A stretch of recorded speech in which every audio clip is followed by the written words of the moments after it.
бо мақсади дар сатҳи баланд истиқбол намудани ҷашни 30-умин солгарди истиқлолияти давлатии ҷумҳурии Тоҷикистон ва дар ҳамин замина иҷрои дастуру супоришҳои асосгузори сулҳу ваҳдати миллӣ пешвои миллат президенти ҷумҳурии Тоҷикистон муҳтарам Эмомалӣ Раҳмон дар ноҳияи баландкӯҳи Муъминободи вилояти Хатлон ба рушди намудҳои гуногуни варзиш ва тарбияи ҷисмонӣ аҳамияти махсус зоҳир карда мешавад. зимни ироаи паёми худ пешвои миллат муҳтарам Эмомалӣ Раҳмон ба Маҷлиси олии ҷумҳурии Тоҷикистон оид ба бунёду азнавсозии толору майдончаҳои варзишӣ супориш дода шуд, ки дар маркази вилоятҳо, шаҳру ноҳияҳо, шаҳраку деҳот ва маҳаллаҳои аҳолинишин, ки зиёда аз 100 аҳолӣ доранд, якҷо бо соҳибкорону тоҷирон ва дигар шахсони саховатпеша бунёди марказҳои истироҳату фароғат, толору майдончаҳои варзишӣ ва дигар корҳои ободонӣ дастҷамъона идома дода шаванд. бо мақсади иҷрои дастури пешвои миллат муҳтарам Эмомалӣ Раҳмон дар деҳоти Якачинори ҷамъияти деҳоти Лангари ноҳияи Муъминобод аз ҷониби оилаи Маҷидовҳо як зумра иншооти хизматрасонӣ, аз ҷумла баҳри машқу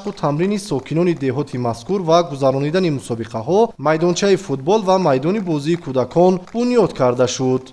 сиёсати пешгирифтаи сарвари муаззами миллат аст, ки дар ҳар як деҳот,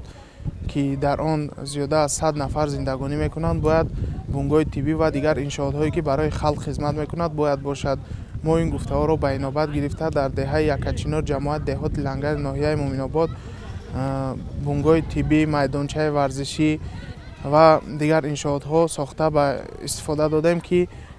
мақсади аслии мо ҳам ин аст, ки яъне ҷавонон барои бад нараванд, ба дигар роҳҳо нараванд ва омада дар майдончаи варзишӣ ба варзиш машғул шаванд. Ва дар шаҳри Душанбе мо толори варзишии Маҷидовҳо дорем, яъне толори гӯштини дзюдо. Мехоҳем, ки дар солҳои оянда дар ин ҷо ҳам яке аз толорҳои варзишии хуб барои гӯштингирон бикунем, ки аз дигар деҳотҳо ҳам ба ин ҷо омада тамрин кунанд ва баҳри баланд бардоштани обрӯи ноҳияи Муъминобод ё ин ки шаҳри Кӯлоб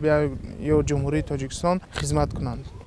зимни ифтитоҳи майдончаи варзишӣ, ки дар деҳоти дурдасти ноҳияи Муъминобод мавриди баҳрабардорӣ қарор гирифт, таъкид шуд, ки дар оянда дар ин мавзеи хушбоду ҳаво аз ҷониби соҳибкори маҳаллӣ бунёди боз як толори варзишӣ ба нақша гирифта шуда ба истифода дода мешавад. майдончаи варзишии бозии футбол бошад дар як мавзеи бекорхобида ва санглох бунёд шуда ба як макони зебову назаррабо мубаддал гардидааст. сокинони ҷамъияти мазкур иброз доштанд, ки дар шароити кӯҳистон бунёди чунин як майдончаи варзишӣ орзуи дерина сокинон буда, минбаъд наврасону ҷавонон ба таври васеъ ба машқу тамрин ҷалб карда мешаванд. мо ҳозир дар майдончаи варзишӣ,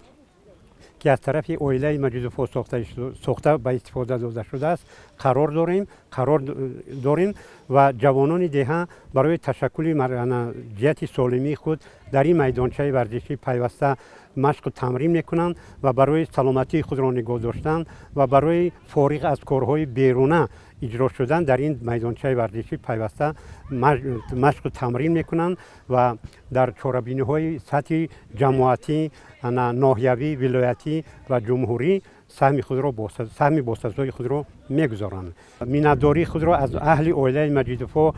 баён месозем, ки онҳо тавонистанд дар корҳои ободонии ин маҳал саҳми худшона гузоштанд ва тавонистанд, ки деҳаро ба як деҳаи намунавӣ, ба як деҳаи обод табдил доданд. масъулини бахши кор бо ҷавонон ва варзиши ноҳияи Муъминобод вазифадор гардиданд, ки минбаъд дар ин майдончаҳои варзишӣ мусобиқаҳои гуногун бо иштироки наврасону ҷавонони деҳаи Якачинор ва деҳоти атрофи ҷамъияти деҳоти Лангари ноҳияи Муъминобод ба таври мунтазам ташкилу баргузор намоянд.